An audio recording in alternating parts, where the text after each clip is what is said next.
Buenos días a todos, perdón. A ver si carga esto. En primer lugar, me gustaría agradecer vuestra asistencia, como no, y también a la ACE la posibilidad de ofrecer esta jornada, que yo creo que hacía falta. Sobre todo, además, por el poco tiempo que, aunque parezca, la verdad es que ha sido, creo que es un éxito la asistencia, hemos tenido muy poco tiempo para organizar, o sea que casi que agradecemos a la personita que está afuera, que es Mercé, todo el trabajo que ha dedicado. Me va a tocar hablar de mi casa, evidentemente, hablar de ISE Bectitan, como no.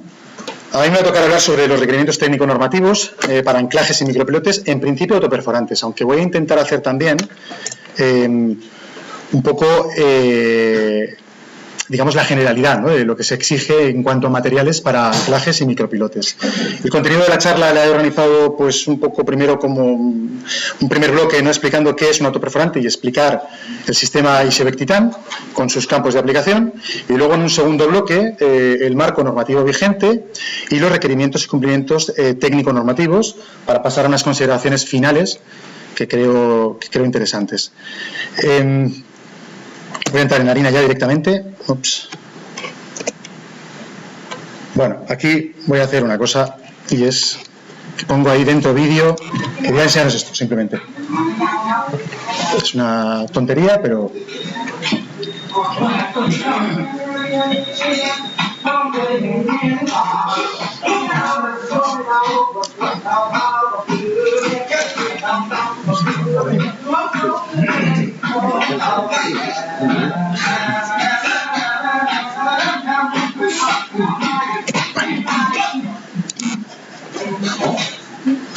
¿Es un autoperforante esto? No, no lo es. O sea, y de hecho, casi que sería más bien un pilote hincado, ¿no? Del tipo piloedre, en todo caso, pero es la versión antigua y rústica y rudimentaria de lo que sería un pilote hincado, casi una cimentación superficial. Puesto ese vídeo, con toda la gracia o la intención de que esto que nos ha hecho mucha gracia, ahora, aquí, porque es un método muy rudimentario, yo espero que con el tiempo, muchas de las cosas que se aplican en obra ahora mismo, nos pase la misma cosa, es decir, que nos riamos de lo que se está llegando a hacer en obra. Paso ya un poco a explicar qué entiendo yo o qué entendemos por un autoperforante, ¿no? Para el caso concreto de lo que hablamos a hablar aquí, que son micropilotes, anclajes y bulones autoperforantes, pues se supone que es aquel cuyo utensilio de perforación es el propio elemento estructural, ¿no?, con el que va a quedar inyectado y acabado una vez instalado. Se supone que a medida que avanza la perforación, pues se va ejecutando el propio elemento, ¿no? Normalmente se ejecuta a rotopercusión este elemento, por lo que tenemos que entender que el útil de perforación que se utiliza para un autoperforante debería tener cierta tenacidad o cierta resiliencia, que se llama el acero. Es decir, no cualquier cosa se supone que puede aguantar este movimiento de rotación y de percusión.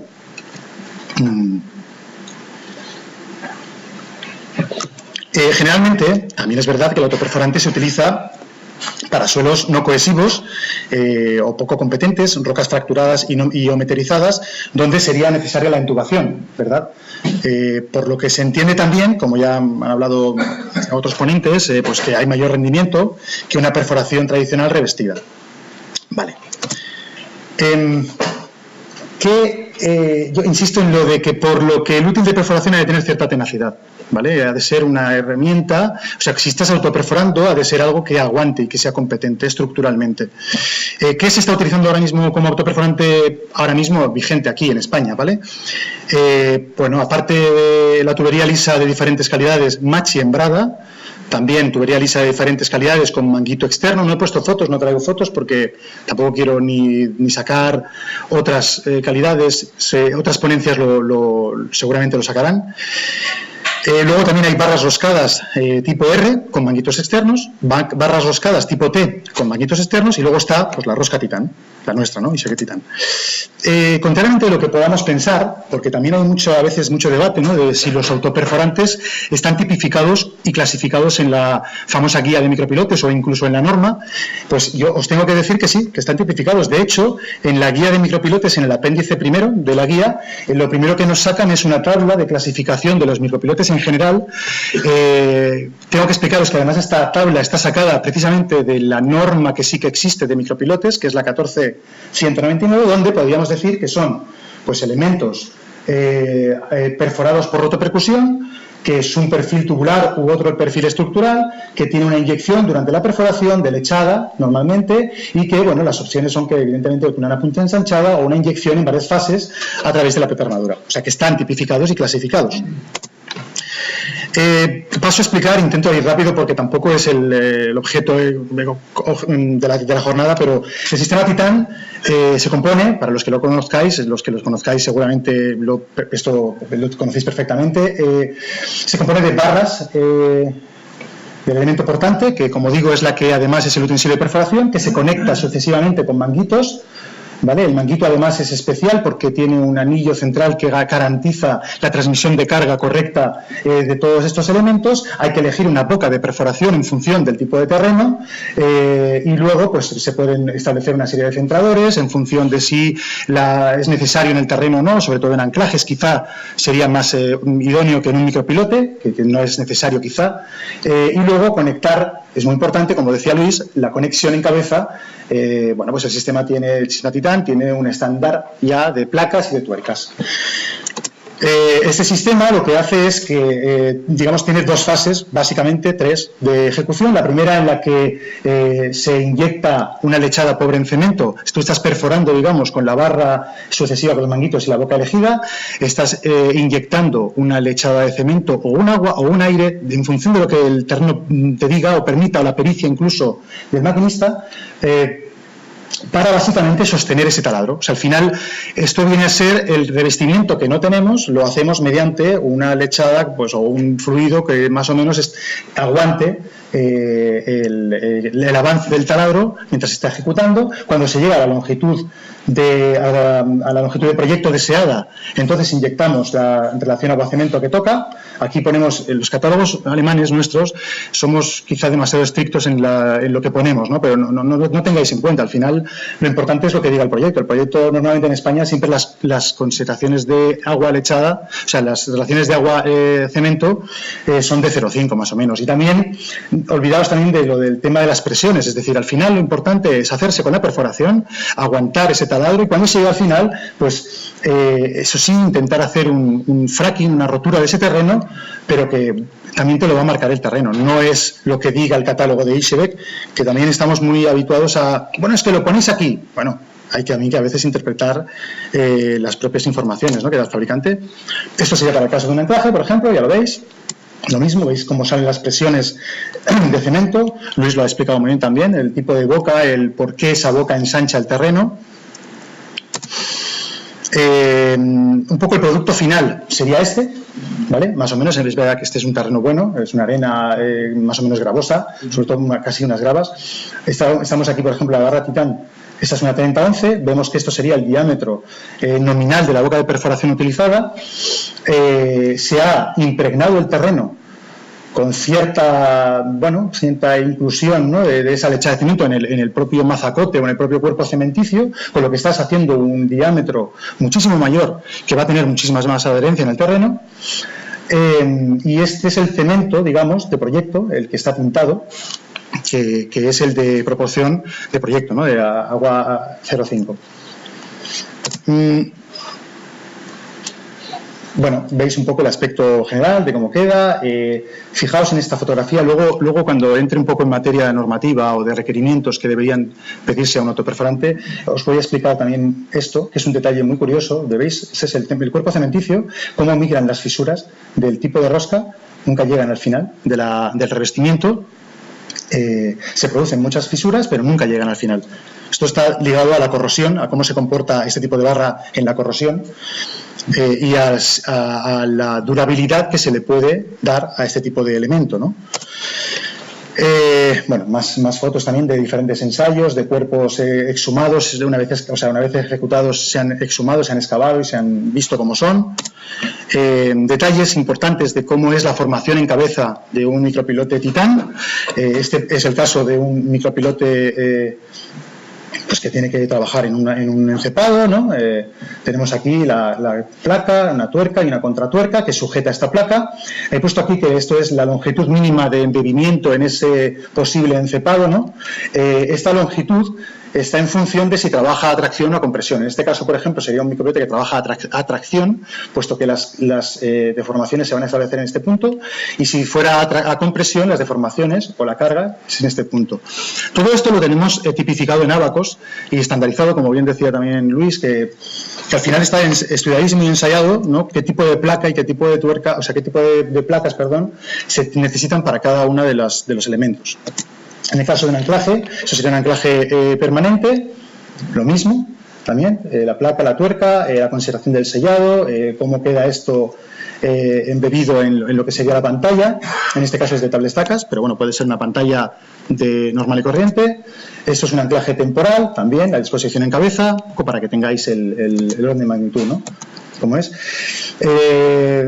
Nuestras barras van desde diámetro 30 hasta 196. 196 es una salvajada. De hecho, hemos hecho muy pocas aplicaciones, sobre todo para molinos eólicos, a lo mejor, en offshore. Pero que os quede un poco que la resistencia característica, según nuestra homologación, que luego esto al final lo ligaré con lo que es el tope estructural del micropilote, va de un rango de entre unas 15 toneladas a sobre todo unas 300, una cosa así. Es decir, nuestros micropilotes trabajan entre 15 y 300 toneladas. Lo que os decía es que la resistencia característica que nosotros tenemos en la homologación, ya podemos considerar que es el tope estructural. Según el Eurocódigo, simplemente dividir por el factor del acero 1,15, ¿vale? Tendríamos lo que son las cargas. Esto está en los catálogos técnicos, que seguramente pues, os habrán dado y también podéis conseguir en cualquier momento si nos lo solicitáis. Importante también que el sistema lleva ensayándose desde los inicios de su invención, ¿no? Y pudimos participar en un proyecto muy interesante que de hecho fue el precursor de casi toda la normativa europea, que es el proyecto Forever. Francia se gastó una pasta realmente en investigar micropilotes en general y estableció una serie de ensayos de diferentes tipologías, tanto de los tubos lisos, que allí se utilizan mucho, tubos lisos con tubo manguito, que son los famosos para luego hacer IRS, tubo autoperforante. Participamos con nuestra tipología. Y en esos ensayos, que todavía siguen dando conclusiones, a pesar de que son del año 98, en los primeros estudios, los primeros ensayos, se dejó muy claro que la tipología Titán, de cómo se hacía y cómo el cuerpo, digamos, quedaba, ejecutado, es comparable a lo que la adherencia da para un sistema IRS. Entonces, yo como un poco también ha dicho Luis, al final, hombre, desde luego, IRS podéis ser conservadores y a lo mejor decir, mira, no, yo no me lo creo, ¿vale? Bueno, no creeroslo, está ensayado, esto está justificado y de hecho no son dos cosas que diga ISEBEC, sino son cosas que se recogen en ese estudio francés, pero desde luego lo que sí que no estamos es en este margen, en el IU. En todo caso, siempre estamos en el IRS. De cara a considerar las adherencias con nuestro sistema, ¿no? Un poco hago el resumen directamente. Las ventajas en obra, pues está claro que es aplicable a todo tipo de suelos, que tiene un gran rendimiento en instalación, que puedes elegir diferentes tipos de bocas en función del terreno. Las ventajas técnicas es que pues formas un mayor bulbo, ¿vale? Y mejoras el terreno, como he explicado, y tienes una protección frente a la corrosión porque tiene una mayor durabilidad. En cuanto a normativa, pues queda feo decirlo, me parece como que saque aquí pecho, pero somos los únicos fabricantes de un sistema para hacer micropilotes de anclajes que cumple exhaustivamente con toda la normativa y exigencias técnicas que se requieren. Que luego explicaré de dónde vienen esas exigencias técnicas, no son una invención. Los campos de aplicación, pues todos los que os podáis imaginar, ¿vale? Desde cimentaciones de puentes, apeos, nuevas cimentaciones, anclajes en pantallas, túneles, minería, incluso tenemos algunas aplicaciones pues para hacer trenes californianos, para geotermia, incluso para hacer monojet, en fin. Esto lo paso rápidamente porque al final simplemente es que sepáis que los autoperforantes, Titán también, sirven para absolutamente todo. Yo en Portugal, por ejemplo, son muy creyentes en que el autoperforante de barra es sobre todo para hacer anclajes. Y dices, bueno, sí, muy bien, pero también para micropilotes. Anclajes al terreno, como decía, pantallas, tablestacas, fijación de muros, para hacer soil nailing, que en realidad es una mejora del terreno, no es una actuación sola en sí. Túneles, minería, como decía, ¿no? Para drill drain, el drill drain al final es un drain californiano, pero hecho con autoperforante, monojet, es decir, los manguitos aceptan hasta 250 bares de presión, con lo cual se pueden hacer inyecciones muy potentes. Y bueno, yo, una vez ya he explicado mi libro, voy a ver si tratamos de centrar un poco el hueso de la charla, ¿no? Que me gustaría dejar claro. El marco normativo vigente ya se ha explicado muy bien aquí en España, o sea, lo que realmente es de obligado cumplimiento según el BOE, ¿vale? Según si fuéramos con la ley en la mano, ciertamente es el Código Técnico de la Edificación, también la instrucción de hormigón estructural, la norma sismo resistente, las normas de recepción de cemento, ¿vale? Y eso es básicamente lo que realmente es de obligado cumplimiento. También es verdad que, como ya se ha dicho, el código técnico, pues por ejemplo, ni siquiera sí recoge los micropilotes, pero dice que su cálculo ellos no lo contemplan y por lo tanto, pues que un poco nos busquemos la vida, ¿no? Entre todos. En esa búsqueda de vida, yo siempre digo, al final, eso es lo que hay en España, pero es que las normativas que el Comité Normalizador Europeo ya transfiere a cada uno de los organismos que existen en cada país, por ejemplo, aquí en España tenemos a AENOR,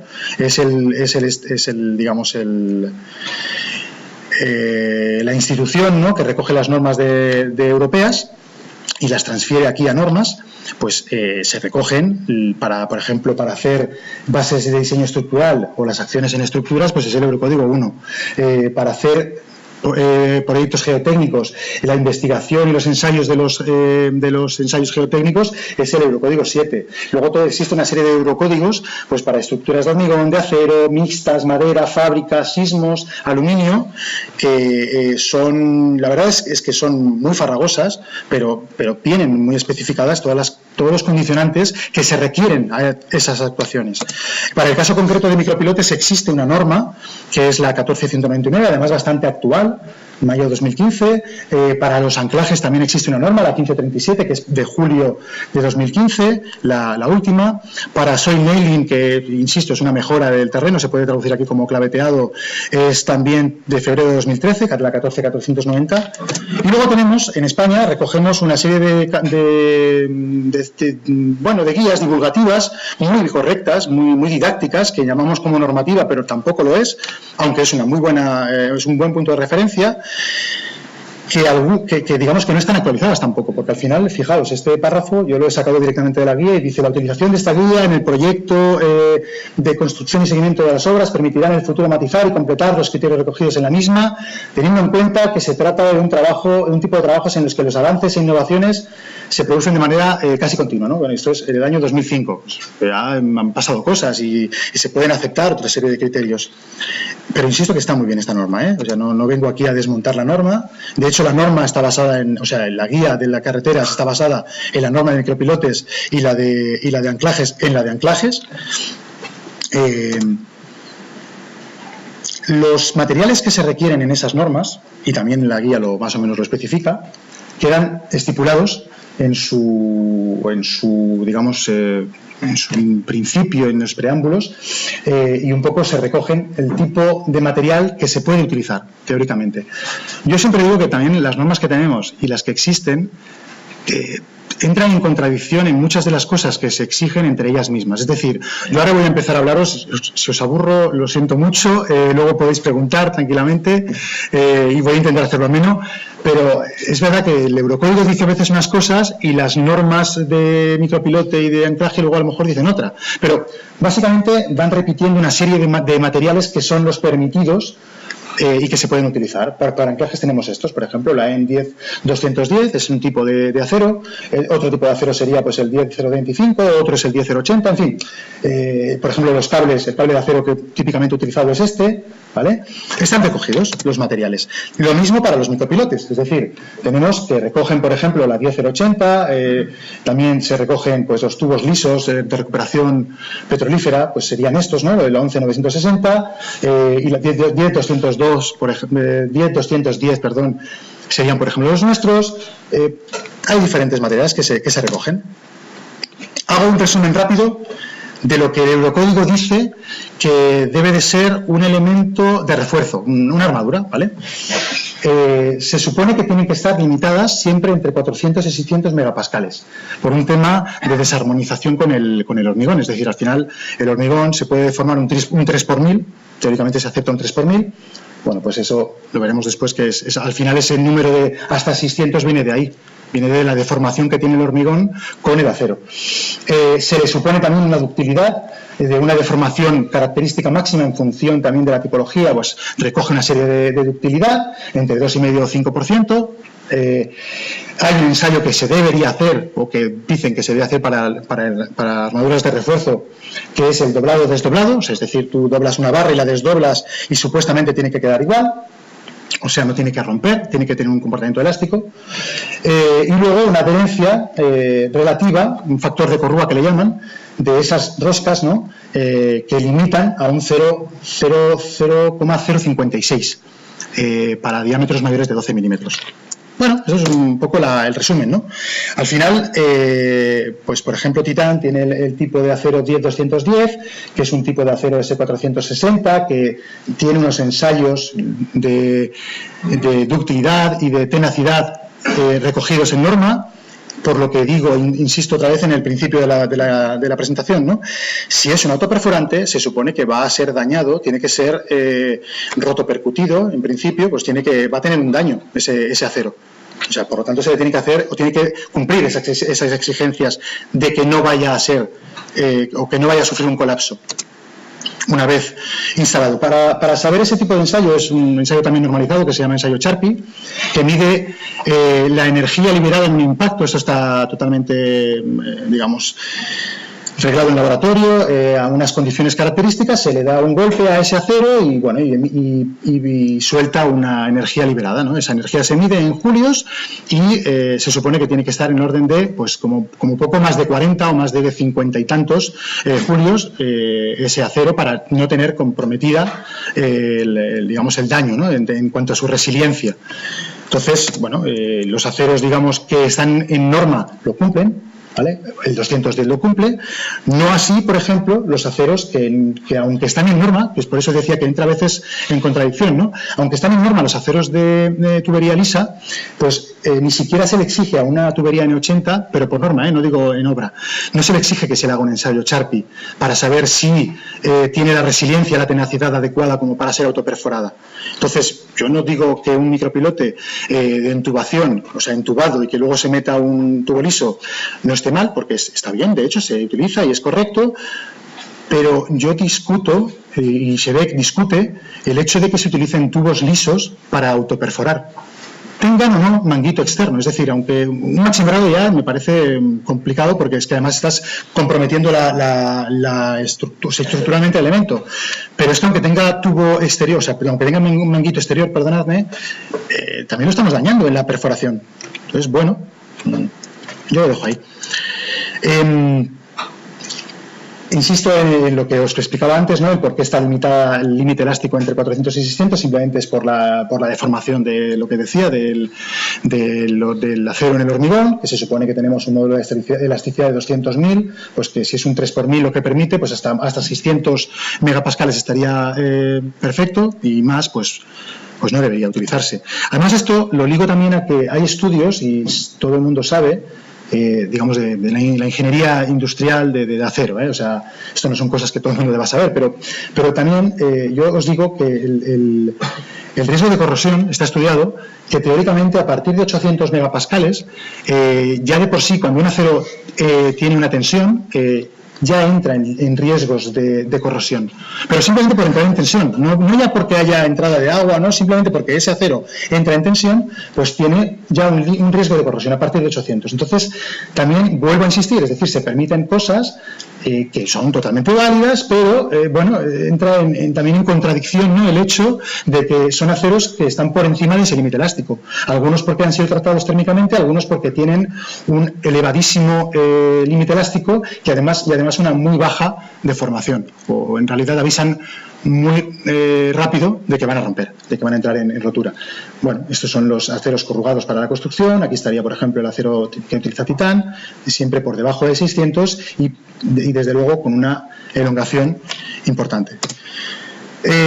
Además existe, esto también ya es de nota, ¿no?, pero existe un efecto llamado Auchinger que lo que dice es que al final ese acero tiene una especie de memoria. Cuando tú haces el test este famoso de doblar y desdoblar, en realidad el acero tiene una memoria que lo que dice o lo que hace es que una vez ya digamos doblado, ¿no?, entrado en una carga, pues se acuerda de esa carga y ya ha comprometido parte de su tensión y por lo tanto pues la ley de Hooke ya no se comporta igual.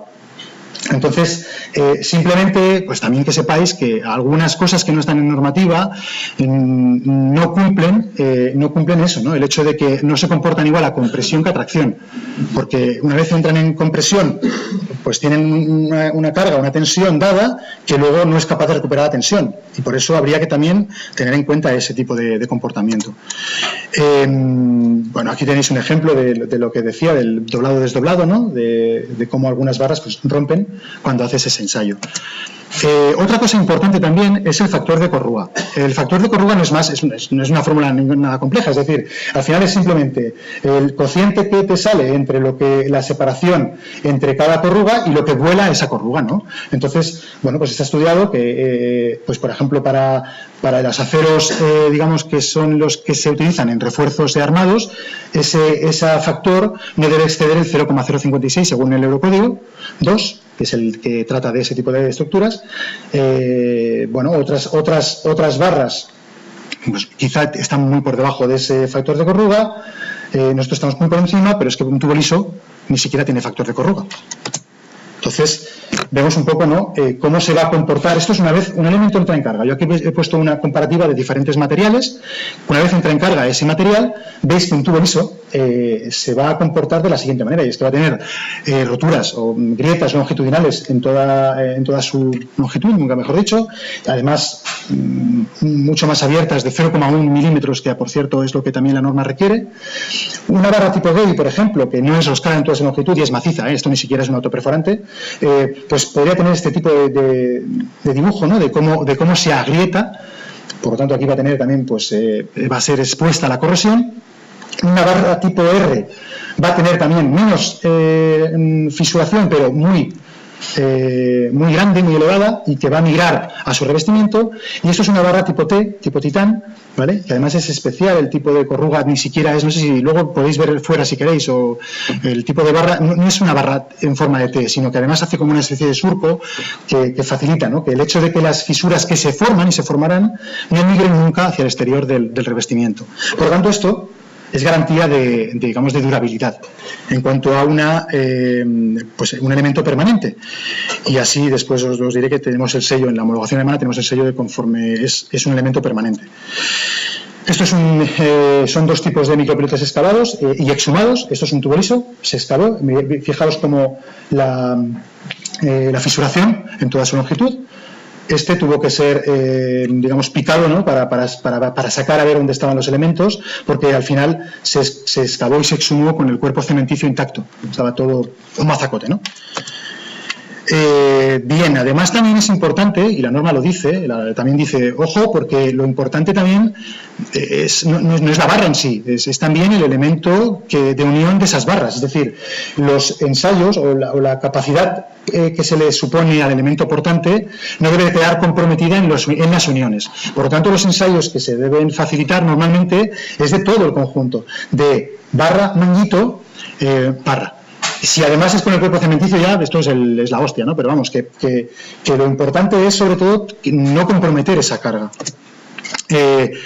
Bueno, también se pueden hacer ensayos a fatiga, digamos, en ciclos de carga, ¿no? De sucesivas tracción, compresión, y diréis, bueno, ¿esto para qué sirve? Bueno, pues esto es muy importante en terremotos, por ejemplo, en sismos. A veces se nos olvida que en la península ibérica, vale, no son aceleraciones tan exageradas como en otros puntos, pero hay puntos, hay, yo qué sé, la zona de Levante, por ejemplo, todo lo que es Alicante y Granada y, bueno, Almería, tal, es muy importante el cómo se comporta a sismo. Y dimensionar también las estructuras a sismo, pues va a ser interesante. En ese sentido, insisto, o sea, el cómo se comporta esa unión, pues también es muy importante. Os decía que al final también la norma habla en casi todas las tipologías, ¿no? Cuando se habla de anclajes, de micropilotes, se dice, bueno, la protección a la corrosión se puede dejar o se puede confiar en, o bien añadir un factor de corrosión, ¿vale? O bien proteger adicionalmente por recubrimiento, o bien con un galvanizado, o incluso un dúplex, que es pues un galvanizado más una resina epoxi.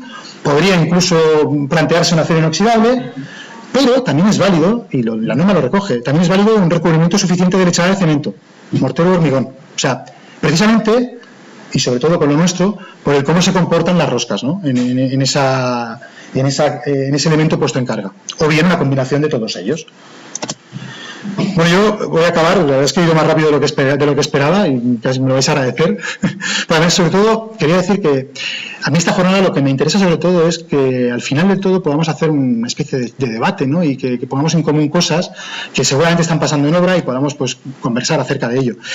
Yo, como digo siempre, ¿no? Al final, en las conclusiones siempre me gusta decir que existe normativa, pese a lo que algunos argumentan, ¿vale? O sea, ¿es cierto que esa normativa no es de obligado cumplimiento? Es cierto. Pero, bueno, las cosas cambian. Es decir, los romanos morían porque los tubos de conducción de agua eran de plomo.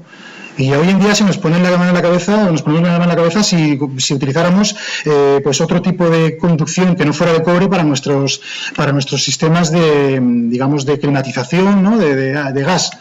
Bueno, pues la técnica ha avanzado y, joder, hay una serie de ensayos, que es lo que yo vengo a decir. El Comité Normalizador Europeo no es una institución cualquiera, hace ensayos e investigaciones de cara a normalizar y a caracterizar, ¿no? las técnicas. Insisto en que cualquier material no es válido para micropilotes, ¿vale? O anclajes en general, y en concreto para ser autoperforantes. Y yo hago mucho hincapié, y vuelvo a repetir, en que una cosa que tiene que estar percutida, o sea, si vais al mercado y preguntáis lo que cuesta una sarta de perforación de cualquier empresa de micropilotes o de anclajes, lo que les cuesta esa sarta para que les dure mucho tiempo y no quede comprometida y no se les rompa, os daréis cuenta de que es una inversión importante. Bueno, pues si vamos a hacer un autoperforante, lo que no puede ser es que utilicemos cualquier cosa que se pueda romper, una vez se haya ejecutado. Sí, el fabricante dará unas condiciones y dirá, bueno, esto aguanta tanto, sí, pero cuando se ha hecho la perforación aguanta lo mismo, igual, ¿no? Y simplemente, pues barriendo para casa, pues que el sistema autoperforante Ischebect Titan pues aporta ventajas tanto técnicas como productivas y que tiene, digamos, pues toda la homologación, la trazabilidad que se le supone con los ensayos, ¿no? y las garantías de Europa. Yo no quiero acabar esto sin, por favor, presentaros una cosa que nos hace mucha ilusión, porque es una cosa nueva que hemos hecho este año, pues un vídeo promocional, pero que es muy chulo para ver un poco cómo funciona el sistema. Inspirado en la fuerza de las raíces de un árbol, el sistema Ischebect Titan es una solución técnica para cimentaciones especiales.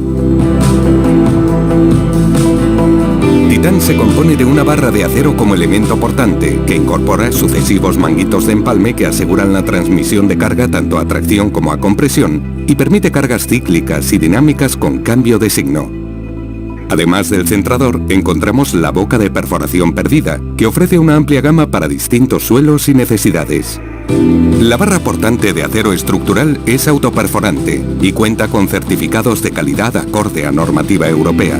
La rosca cumple en cuanto a forma y desarrollo con el Eurocódigo 2, DIN 488, EN 10080 y ASTM A615. El sistema Ischebect Titan permite optimizar el proceso, ejecutando en una sola maniobra la perforación, la inyección y el acabado final del micropilote. Ischebec Titan se puede aplicar en distintas situaciones, por ejemplo para ejecución de túneles, anclajes al terreno, micropilotes, tanto para nuevas cimentaciones como recalces, bulones y otras aplicaciones especiales como drill drain, monojet o geotermia. La técnica de ejecución consiste en realizar la perforación en el terreno mediante una lechada pobre en cemento a modo de sostenimiento. Al llegar a la cota de proyecto se inyecta la lechada de relación agua-cemento considerada. Las maniobras sucesivas de avance se logran mediante la incorporación de manguitos en los tramos de barra considerados. El sistema aporta ventajas a las partes involucradas en una obra. Para los ingenieros es un sistema versátil y fiable incluso en entornos difíciles. Los instaladores obtienen un gran rendimiento en obra y no necesitan una complejidad excesiva en maquinaria personal y equipos auxiliares.